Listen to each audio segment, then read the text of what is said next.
بسم اللہ الرحمن الرحیم۔ عامر شعبی نے کہا، ایک شخص حضرت عبداللہ بن عمرو کے پاس آیا جبکہ ان کے پاس اور بھی کچھ لوگ موجود تھے۔ وہ بھی ان کے پاس بیٹھ گیا اور کہا، مجھے کوئی ایسی بات بتائیں جو آپ نے رسول اللہ صلی اللہ علیہ وآلہ وسلم سے سنی ہو۔ تو حضرت عبداللہ بن عمرو نے کہا، میں نے رسول اللہ صلی اللہ علیہ وآلہ وسلم کو سنا، آپ فرماتے تھے، مسلمان وہ ہے جس کی زبان اور ہاتھ سے دوسرے مسلمان محفوظ ہوں، اور مہاجر وہ ہے جو اللہ کے منع کیے ہوئے کام سے باز رہے۔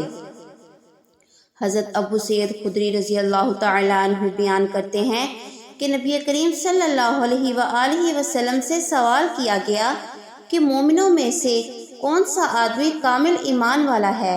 آپ صلی اللہ علیہ وآلہ وسلم نے فرمایا، جو شخص اللہ کی راہ میں اپنی جان و مال سے جہاد کرتا ہو، اور وہ آدمی جو پہاڑ کی کسی گھاٹی میں اللہ کی عبادت میں مشغول ہو اور لوگوں کو اس کی برائی نہ پہنچے۔